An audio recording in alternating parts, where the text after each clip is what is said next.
So here we go again. This is David's watches. I like nice watches and drinking vodka. But today I'm drinking Disaronno because I'm working out later. And as we all know, you can do pretty much whatever you like after drinking Disaronno. Apart from drive, don't do that. That'd be stupid. Okay, so this is the G-Shock GX56. It's not just fancy Swiss watches that I have. I also have had a number of G-Shocks, and this is my one I've had the longest, I suppose. The exact reference number is GX56 1AER. It's based on the 3221 module.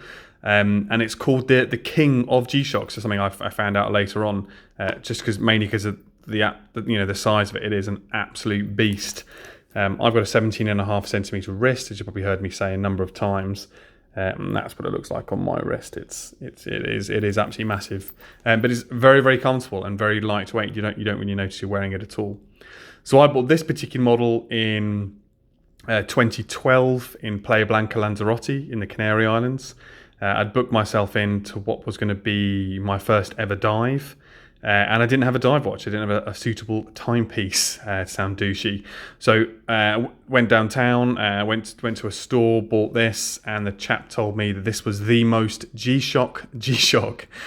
So I was sold, and I bought it, and it's been with me through quite a lot ever since. I bought it at the end. Well, I come back from Operation Herrick 15 in Afghanistan, which was the British Army's campaign in Afghanistan at the time.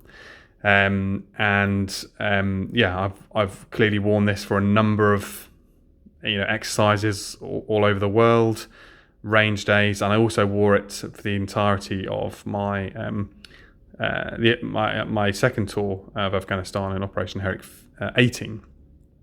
And it is, they can take a lot, these things. That's the whole point of a G-Shock. You can probably see some of the light scratches there on the glass. It must be mineral glass, can't be sapphire, otherwise it wouldn't have scratched.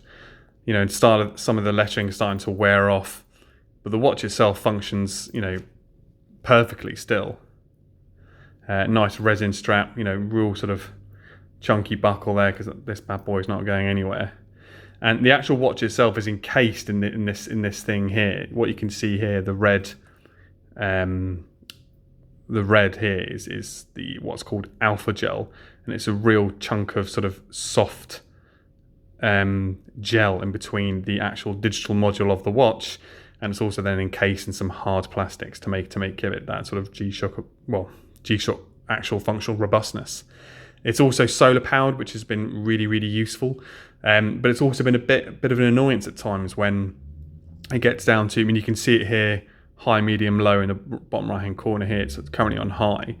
When it's been on low in sort of British winters, and I've been doing a lot of night stuff, I've had to, at the time I recall having to sellotape this to the window during the day just to try and get some looms in this bad boy to sort of charge it up. It has all the usual things that you would expect a G-Shock to have: timer, stopwatch, alarms, all the different times. Obviously, that I've got it set to London time at the moment. You can have another time set up here, and I've actually got this for sale at the moment on eBay. There's a number of memories attached to this watch for my time in the military. Not all of them good, and although I'm not sort of one for inanimate objects having negative energy, I think it's time to let go of some of those memories and let someone else enjoy this watch doing whatever else they do.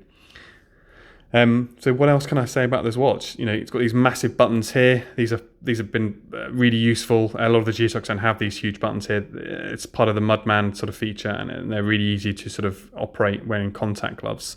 A lot of the G-Shocks have these tiny little buttons which might be more aesthetically pleasing, but not as functional. It's also got an auto-lume, which I used to turn off in the field. So if you wear the watch and then you sort of tilt it towards you, the lume lights up, which is useful in any other circumstances, but clearly when you're out in the field, you definitely wouldn't want that to happen. Yeah. So yeah, that's the G-Shock GX56, the king of G-Shocks, and I absolutely love it.